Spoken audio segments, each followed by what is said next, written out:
Boa noite a todos. Primeiro eu quero pedir, me ouvem bem? Porque eu estou um pouco rouco, então eu me preocupo muitas vezes que a minha voz some, né? Então eu queria só me apresentar primeiramente. Achei interessante aqui, né? O púlpito, né? Feito com, né? Aproveitando o material, né, que é usado. Minha esposa Cibele, que está ali, gosta bastante desse tipo de trabalho com pallets e tudo mais. Queria só brevemente me apresentar, dizer de onde somos. O Neuri já adiantou que somos de Porto Alegre, congregamos no Ministério Encontros de Fé, na cidade de Porto Alegre, mais especificamente no bairro Jardim Leopoldina. Para quem conhece um pouco de Porto Alegre, fica mais ao norte, na zona norte, né? Eu e a minha esposa, casados já há 2 anos, é uma alegria viver com ela a cada dia, né? Trouxemos também aí somos padrinhos dele de casamento, né? Foi uma honra, o Antônio e a Alessandra, né? Para compartilhar e estar aqui junto com vocês. Confesso que na minha caminhada, nunca falei para tantos jovens. Então, peço perdão se de repente ficar um pouco tímido, mas peço que o Espírito Santo, como já foi orado, fale, e tudo que vai ser falado aqui vai ser para glorificar o nome de Cristo, porque foi Ele que fez tudo na minha vida. E a intenção maior é que, como o ministro de louvor falou aqui, que aqui quem está aqui em cima não é o centro, mas sim Jesus. É a presença dele, e o que ele faz é o que importa. Que eu diminua, que tu diminua, assim como João Batista falou, e ele cresça. Que nós diminuamos e que ele cresça. Amém? Eu separei algumas coisas, o Neuri, ao me convidar, acabou me dizendo que sobre o tema do congresso de vocês, acho que o primeiro congresso de vocês, sobre crescer. E ele me disse: Diego, interessante o que tu passaste na tua vida, e ele me pediu para trazer algo prático realmente, e nada melhor do que um testemunho mesmo do que a gente vive no dia a dia, certo? E eu comecei a meditar a respeito disso, e o Espírito Santo me levou a uma passagem. Eu vi aqui durante os louvores, na abertura, que vocês usam a tradução a NVI, então mais uma vez eu vou pedir o auxílio da irmã lá que está próximo. Os textos que eu vou mencionar aqui, se tu puderes projetar, eu agradeço. Mas o Espírito Santo me levou à palavra de Mateus, no capítulo 7, a partir do versículo 24. É uma passagem bem interessante, a respeito onde, não sei se já conseguiu projetar, fala sobre os 2 fundamentos, né? Portanto, quem ouve estas minhas palavras e as pratica é como um homem prudente que construiu a sua casa sobre a rocha. Portanto, quem ouve as minhas palavras e as pratica. Só o primeiro, 24. É semelhante, né? As pratica é como um homem prudente que construiu a sua casa sobre a rocha. Na minha versão, diz assim: todo aquele, pois, que ouve as minhas palavras e as pratica, será comparado a um homem prudente que edificou a sua casa sobre a rocha. E aí ali a palavra que me chamou a atenção foi a prática. Tudo que a gente pretende e vive hoje em Cristo, uma nova vida, passado ficou para trás, é nada mais, nada menos do que realmente viver a palavra. E o propósito aqui foi realmente trazer um testemunho para que tu consiga colocar no dia a dia. Porque o jovem, muitas vezes, ele não consegue. É um desafio, muitas vezes, de chegar, ler a Bíblia, acompanhar o texto que está sendo ministrado, e às vezes chegar lá na rua e, como é que eu aplico isso na minha vida? Né? Então eu queria compartilhar um pouco contigo a respeito disso. Aqui o texto todo, em cima do contexto, ele vai dizer assim que Jesus ele está encerrando aqui o sermão do monte.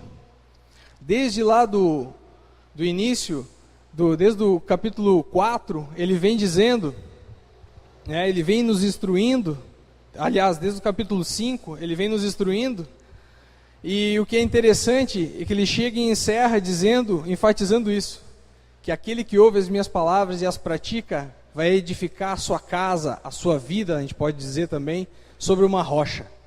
E aquele que está alicerçado sobre a rocha, ele não se abala quando vem o vento e quando vem a água.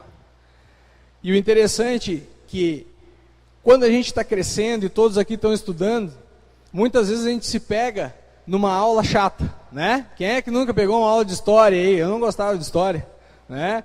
Uma aula aí de geografia, né? Matemática eu também, penava. Mas, quando tinha um professor que trazia ou brincava um pouco e trazia algo prático, ficava mais fácil da gente entender, né? E muitas vezes a gente é levado na escola a praticar, fazer exercício, né? E aqui Jesus, antes mesmo de começar o sermão da montanha, ele começa no capítulo 4 a nos dar um exemplo prático. Ele mesmo foi conduzido ao deserto. E ele ali foi tentado. Todo mundo conhece essa passagem, né? Ele foi tentado. E ali, o interessante que me marcou, certa vez, é que eu estava discutindo isso, conversando com um irmão querido da igreja, e ele me disse assim, cara, o que mais me chama a atenção é que quando Jesus começou a dar exemplo, ele foi sofrer o que ele não precisava sofrer no deserto, ele fez o quê? Ele não confiou nele mesmo. Ele fez o quê? Todas as vezes que o diabo tentava ele não respondia por ele mesmo. Ele dizia, está escrito. Jesus, sendo filho de Deus, né? Sendo Deus encarnado na terra, ele fez o quê? Ele não tentou combater por ele próprio. Ele acabou se sujeitando a Deus e respondendo conforme a palavra. Então aqui eu já quero te deixar uma dica a respeito do que muitas vezes o jovem, tudo tá legal, as ondas vêm e vão, as coisas acontecem, e muitas vezes a gente vê os jovens, até mesmo dentro da igreja, se desviando, saindo do caminho, né? E fica difícil muitas vezes tu responder às ofertas que o mundo, né, acaba nos oferecendo. Mas aí Jesus nos dá o exemplo de que ele não respondia por ele próprio. Ele ia para a palavra.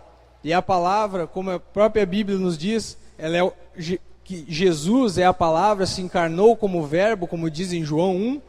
Ele acabou sendo o quê? O caminho, a verdade e a vida. Se a gente não trilhar esse caminho e andar nesses limites que a palavra nos diz, a gente vai acabar sofrendo um dano, certo? E o que eu achei interessante também dessa passagem é que próximo ali, antes do 24 mesmo, eu e o Neuri, a gente vinha conversando e ele vinha me colocando, Diego, o Espírito Santo colocou no meu coração a respeito de uma palavra sobre os dois caminhos, né? E aí aqui na minha versão eu queria compartilhar contigo rapidamente. No próprio capítulo 7 de Mateus, ali no versículo 13 diz, entrai pela porta estreita, larga é a porta e espaçoso é o caminho que conduz para a perdição, e são muitos os que entram por ela, porque estreita é a porta e apertado o caminho que conduz para a vida, e são poucos que acertam com ela. Fechou realmente com que, e eu creio, na direção do Espírito Santo, para que quando a gente se propõe a servir a Deus, e eu me alegrei quando o Neuri me abraçou antes de subir aqui para falar com vocês, ele me disse, vamos servir o Senhor com alegria, e é com alegria que a gente compartilha isso aqui. E aí, vou pedir uma licencinha para tomar uma água.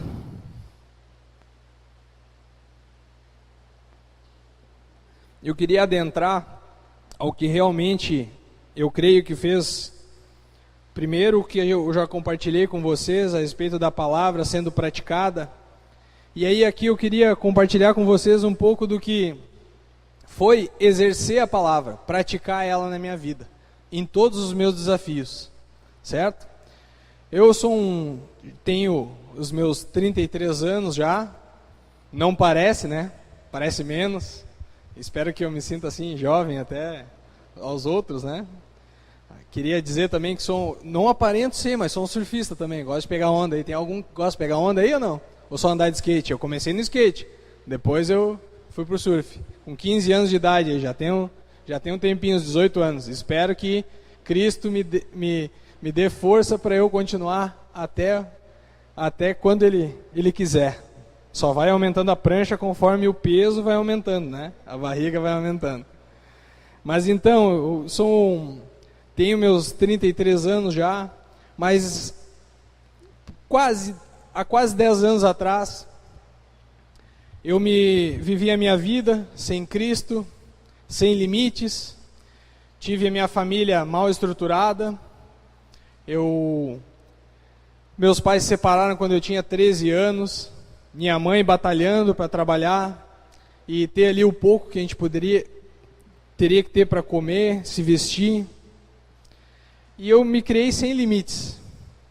Vivia conforme o mundo. Eu andava solto na rua e o cara chegava, virava meu amigo e acabava eu entrando na onda dele e eu não tinha base.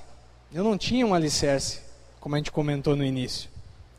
E eu vivia a minha vida provando das coisas que o mundo tem a nos oferecer. Não quero, como o Neuri falou, é difícil realmente falar. Não quero me ater muito ao passado, porque o passado já ficou para trás. Mas sobre o passado eu aprendi com um pregador que a gente deve se lembrar do passado só para duas coisas. Para tu não fazer mais do que tu fazia antes e para glorificar a Deus da onde Ele te tirou. Amém? E quando eu tinha 23 anos de idade, eu já tinha passado da conta. Era bebida, era festa. E naquela ótica, né, naquele pensamento do jovem sem limites, acho que nunca vai dar nada, eu estava lá, voltando de uma festa, já com um carro emprestado de amigos, porque não tinha. Já passei um limite, né? Já pedi uma coisa que não era minha. E voltando para casa de uma dessas festas, eu me deparo com, infelizmente, alcoolizado, né? Me deparo com sono, durmo na direção do automóvel, passo a mão contrária para a contramão da pista, me deparo quando acordo com a batida do carro com um poste. E para mim eu tinha batido o carro. Paro o carro onde o carro parou em seguida, uns 200 metros para frente. E aí eu saio do carro apavorado, o carro nem é meu. Acabei olhando, vi que tinha amassado toda a frente do carro. Bom, pensei, é o carro, né? Vou embora daqui. E fui embora para a casa de um amigo, entregar o carro. Quando eu acordo, horas depois, isso era já início da manhã, 6 horas da manhã, acordo com a Brigada Militar. Entrando literalmente na casa e procurando. Quem é o fulano? E aí me acharam na casa desse meu amigo, dormindo, e me levaram preso, me perguntando, tu sabe o que tu fez? Eu disse, não sei. Não tinha noção, estava ainda, né, meio anestesiado, vamos dizer assim, né, do que tinha feito, da festa e tudo mais. E ali foi me comunicado que eu havia atropelado uma pessoa. E é com muito pesar no coração, mas te digo assim que quando tu pede perdão para Cristo, de coração mesmo, verdadeiramente, Ele é poderoso para te perdoar os teus pecados. Não importa o que tu fez, certo? Mas Ele vai te apontar, Ele vai te perdoar, vai te levantar e vai te apontar um caminho para que tu, assim como aquela prostituta, vá e não peques mais, certo? Fui responsável pela morte de uma pessoa. E eu tenho muito cuidado de falar isso, porque eu posso estar falando aqui com pessoas que possam ter parentes que tiveram alguém, né, infelizmente morto em virtude de alguém que possa ter atropelado ou batido em um carro, né? Então é com muito pesar que eu digo isso, que infelizmente fui causador de uma morte. E eu nunca imaginava passar por isso. Tu imagina o peso disso, né? E em virtude disso, obviamente, fui preso, levado para um presídio. E para minha surpresa, Deus já começou a trabalhar na minha vida, já na porta de entrada do presídio. quando eu passei pelo setor de registro, onde tiram todos os teus dados, as tuas impressões digitais, o que aconteceu? Aquele oficial da Brigada Militar que me fichava, ouvia louvores dentro da sala dele. E ele olhou para mim, e eu chorando, desesperado, sem saber o que ia acontecer com a minha vida, ele falou para mim assim: Diego, não importa o que aconteceu, e nem o momento que tu está passando aqui, Jesus, ele tem um plano para a tua vida. E se tu abrir o teu coração para ele, ele vai mudar totalmente a tua vida. E naquele momento eu nem a reação tinha, só chorava, e fui lá. Passei alguns dias preso, juridicamente depois obtive a liberdade provisória, saí daquele local, fiquei mais um ano, e aí já lidando com todo o temor daquela situação, de estar respondendo a um processo, né, com temor de ir preso e ficar mais tempo preso ainda. E passei mais um ano, tentando viver a minha vida do jeito que eu queria, do jeito que eu sabia, do jeito que eu entendia. E ali eu já vi durante aquele ano, Deus trabalhando e fazendo com que, colocando pessoas ao meu redor para me falar do amor dele. Infelizmente, depois desse um ano, eu fui mal assessorado por um advogado, e esse advogado acabou fazendo com que eu não fosse em uma audiência que a juíza estava me chamando. E o que aconteceu com isso? Eu fui preso novamente. Quando eu chego novamente naquele mesmo lugar, para minha surpresa, quem é que está lá para me fichar novamente? O mesmo oficial da Brigada Militar. E eu te digo assim como tu conhece uma pessoa íntima, tu conhece uma pessoa a primeira vez e ela te vê no outro dia, ela te reconhece: bah, eu te vi lá na igreja da Nova Aliança ontem. Aquele oficial da Brigada Militar, depois de um ano, ele olhou para mim assim: Diego, o que tu está fazendo aqui? O que aconteceu? Eu disse: aconteceu assim, assim, assim, mal assessorado por um advogado, acabei chegando aqui. Ali eu aprendi mais uma coisa. Aquele homem dizendo assim para mim: Diego, o que eu te digo hoje, tu não vai entender. Um dia tu vai entender. Ele me falou: toda essa situação foi arquitetada pelo que foi dito aqui. O que inventou a mentira, o pai da mentira. O diabo, ele tem poder e usa as pessoas para quê? Para trazer, para forjar uma situação e te trazer. E te trouxe aqui novamente. Mas eu reafirmo para ti, Jesus, ele tem um plano para a tua vida. E ele vai mudar toda a tua vida. Nossa, quando eu ouvi aquilo de novo, né? Eu chorando de novo.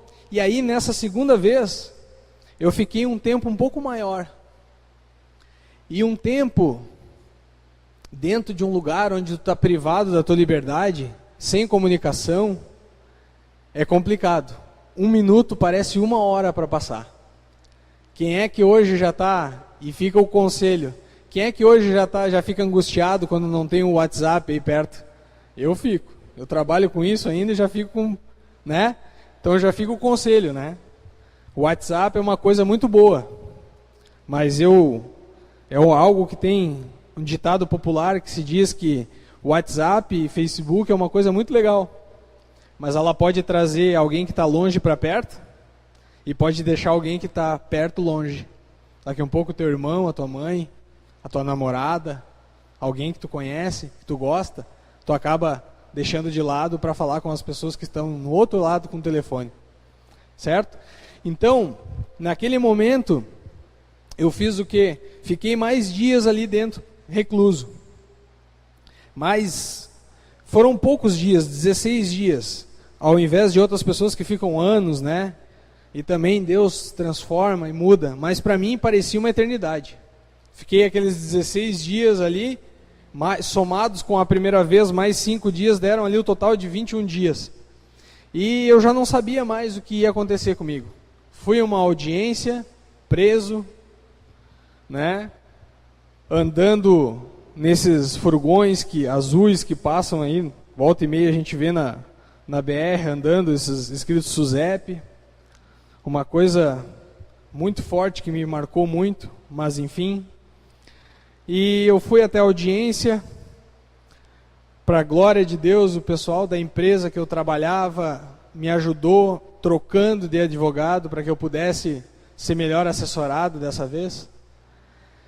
E compareci à audiência e acabei voltando para o presídio, na esperança que no próximo dia eu fosse liberto de novo. A angústia era muito grande, gente. Muito grande mesmo. E não veio a liberdade no próximo dia. E aí veio a visita da minha mãe no dia seguinte.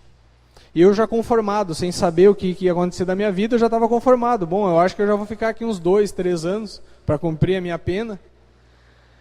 E aí eu pedi para minha mãe: mãe, me traz aí um radinho de pilha, uma TVzinha, alguma coisa aí para eu passar o tempo.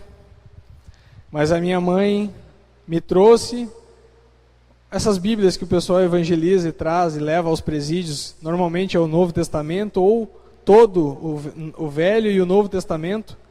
Eu me recordo até hoje, aquela Bíblia pequenininha, Velho e Novo Testamento, edição de promessas, onde as promessas ficam em negrito, né? E aí, segundo dia, não veio a liberdade, e é muito angustiante tu ficar preso num lugar como esse, gente. Tu imagina uma cela para 2 lugares, e tu com mais 5 junto contigo. 7 pessoas no lugar para 2. É complicado. E eu estava muito angustiado, porque aqueles que estavam junto comigo ali, eles não estavam arrependidos. Eles queriam só passar aquele tempo ali, que a liberdade viesse logo, para que eles pudessem fazer de novo.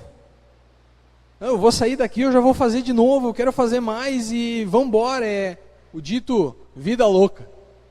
E eu ali, muito angustiado, porque aquilo me angustiava muito, porque eu não quero estar aqui, eu não sou assim.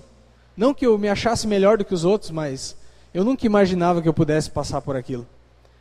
E o que aconteceu? Eu olhei para o lado e eu vi aquela bíbliazinha de promessas, e eu abri aquela bíblia de promessas, como a gente às vezes abre, né, quando começa na igreja. Vou ver qual é o versículo que dá. Pá!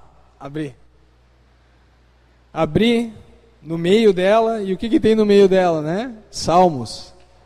Abri em Salmos e aí guardei no meu coração aquela palavra que estava grifada, que na minha versão diz o seguinte: o Salmo 102, versículo 18, 20, diz que Deus do alto do seu santuário, Ele baixou vistas à terra para livrar o gemido dos presos e libertar os sentenciados à morte. Uma palavra bem, né? Acho que estava apropriada para o momento, né? Aquilo tocou tão forte ao meu coração que eu chorei muito naquele momento. E para minha surpresa e pela misericórdia e bondade de Deus, eu nem sabia quando ia sair de lá. Meia hora depois que eu li essa palavra, me chamaram. E na cadeia acontece assim: chamam o teu nome, e aquele que recebe a liberdade é festejado pelos outros que ficam presos lá. O pessoal começa a chutar as portas e fazer barulho. É um barulho ensurdecedor. E ali eu recebi a minha liberdade. Recebi a minha liberdade. De novo continuei, saí e tentei continuar vivendo a minha vida. Segunda vez. Mas aí Deus foi mais bondoso ainda, tanto quanto da primeira vez, e Ele começou a me cercar literalmente. E aí eu comecei a me achegar. Minha mãe, já convertida há alguns anos, começou a me puxar literalmente pela mão. Eu não queria. Quem é que já foi puxado aí pela mãe? Vamos, guri, vamos na igreja, vamos lá. Não quero, não, vamos. E ia junto comigo no culto de jovens e ficava lá, né? Perdida. Aqui. Mas como é o amor de uma mãe, né? E eu me guardo no coração aquela palavra que diz que ainda que uma mãe se esqueça de um filho que ainda mama, eu, todavia, não me esquecerei de ti, assim diz o Senhor. Para tu ver como o amor de Deus é tão grande por mim e por ti, que mesmo que uma mãe se esqueça de um filho que mama, que é muito difícil, Ele não te esquece de mim e de ti. Amém? E me achegando à igreja, E o que me chamou a atenção aqui foi a alegria dos jovens, louvando, pulando. Eu tinha uma ideia na minha cabeça. Eu me criei pequeno vendo o pessoal das igrejas mais tradicionais indo para o culto, terno, Bíblia debaixo do braço, não pode aquilo, não pode aquilo outro, cabelo, pá. Mas enfim, não quero me ater muito às diferenças. Mas o que mais me impactou foi quando eu fui recebido por alguns jovens, e ali dentro daquela igreja, começaram a me perguntar, e é meio constrangedor, né? Tu chega na igreja, o pessoal te enche de perguntas e tu não quer falar, né? Tu fica aqui, ó, pá, que os caras estão querendo, né? Pá, estão me perguntando isso, aquilo, querem saber minha vida inteira, pá, que papo chato. Mas aí uma hora o cara percebeu, pescou, meu, tu parece que pega onda aí, né? Ô, vamos surfar junto. Aí eu, pá, peraí, mas pode surfar? Eu disse, não, mas não, né? Não, pode surfar sim, meu, vamos surfar. Vai, eu guardo com alegria no meu coração a primeira vez que eu fui surfar com esse irmão querido. O mar não tinha nada. Nosso mar aqui, quem conhece Santa Catarina sabe que lá é muito melhor de surfar, né? Em Tramandaí, aqui quando bate o nordestão, o mar é uma... não tinha onda, cara. E aquele irmão querido, ajoelhado comigo, agradecendo a Deus, porque Deus tinha dado o segundo irmão que pegava onda na igreja, porque tinha só ele e mais um, agora virou 3. Aliás, era ele e o irmão dele só, os 2 gêmeos. Então aquilo foram algumas coisas que foram me marcando. Como é legal a gente aprender em Deus a liberdade que Ele nos dá.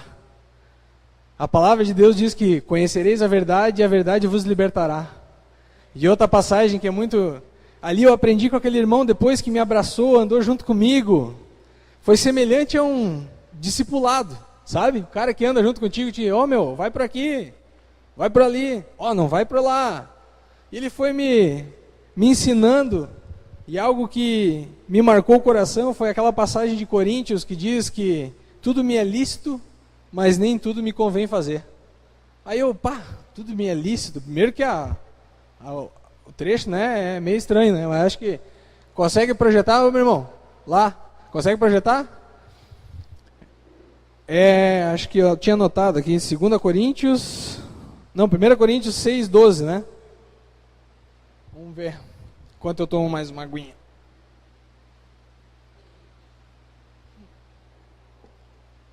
Tudo me é permitido, mas nem tudo me convém. Tudo me é permitido, mas eu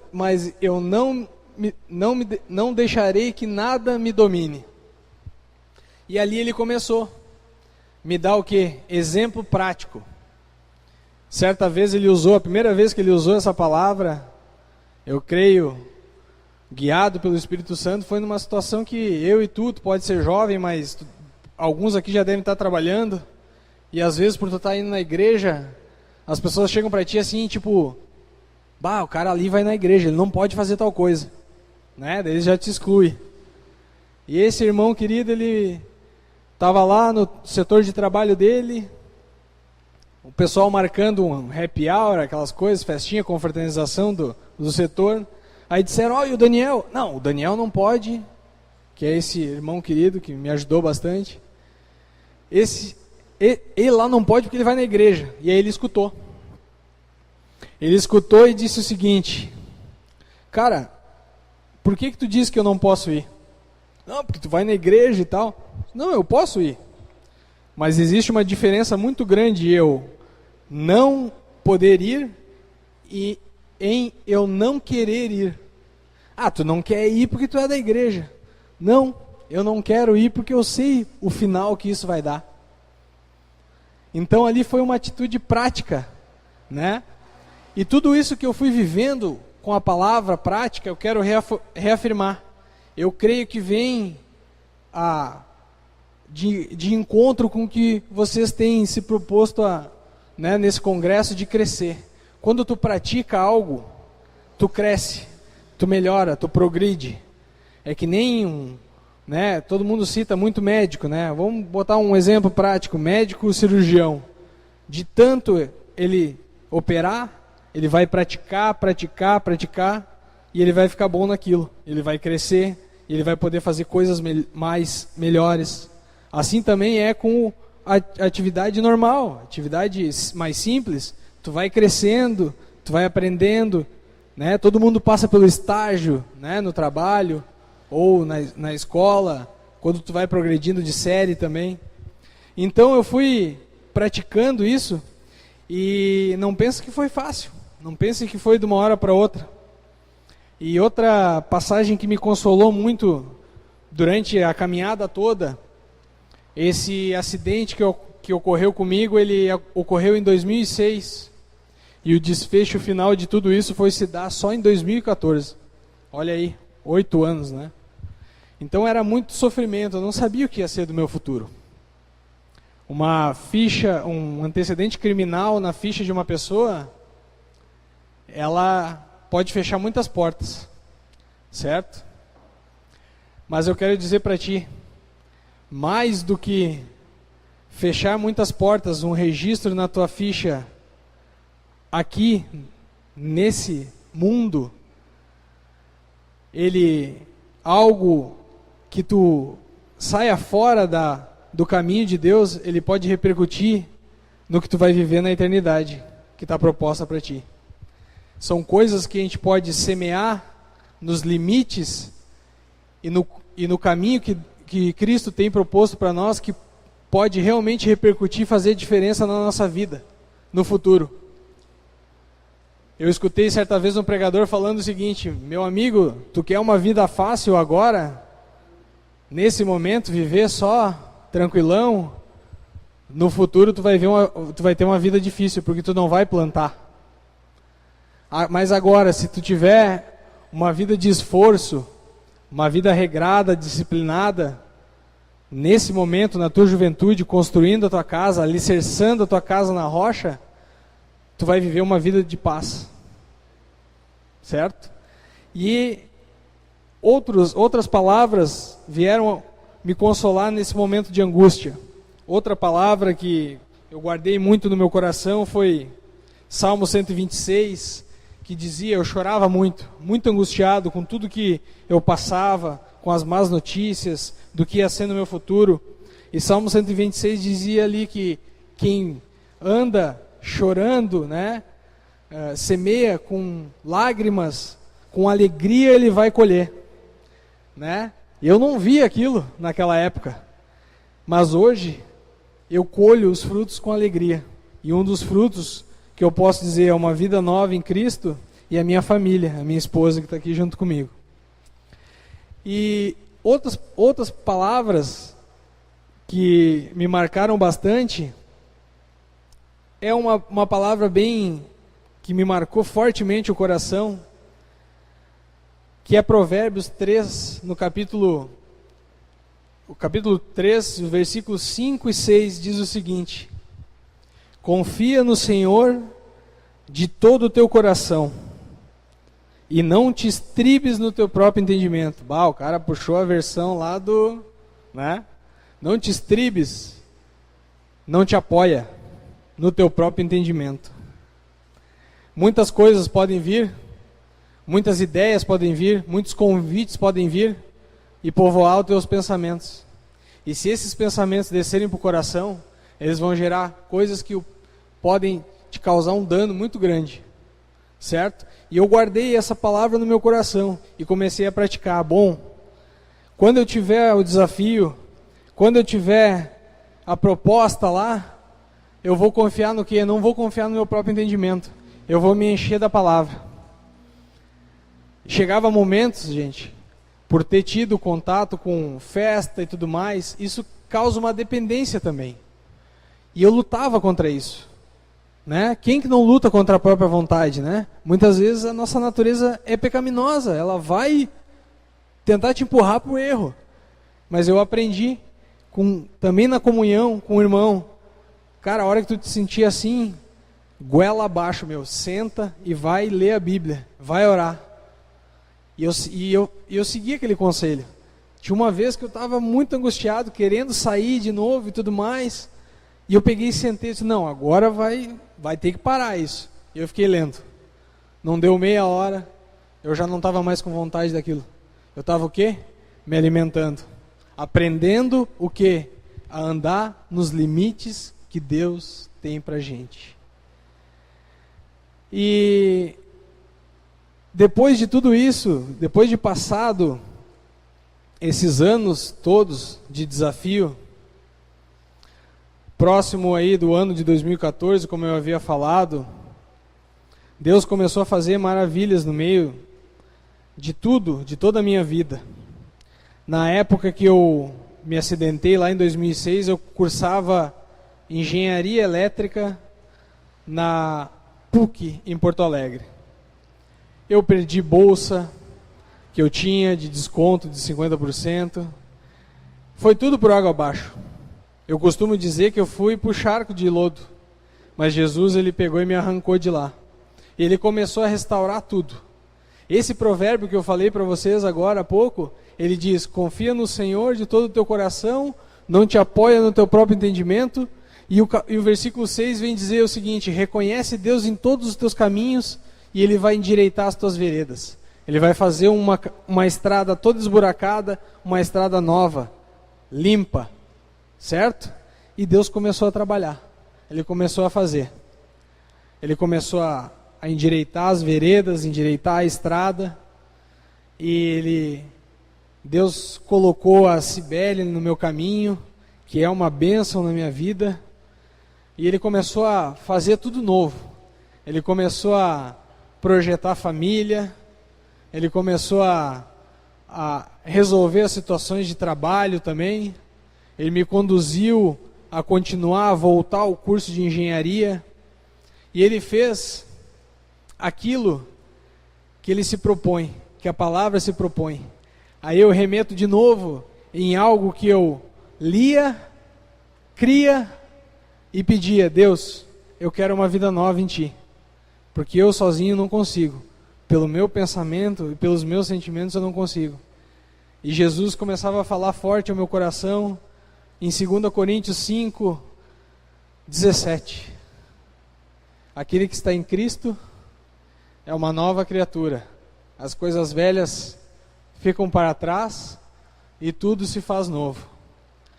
Uma situação muito complicada, uma situação que de repente tu olha para mim, está me conhecendo hoje, se eu ficar conversando contigo um pouco, de repente tu nem ia imaginar que eu acabei passando pelo que eu passei.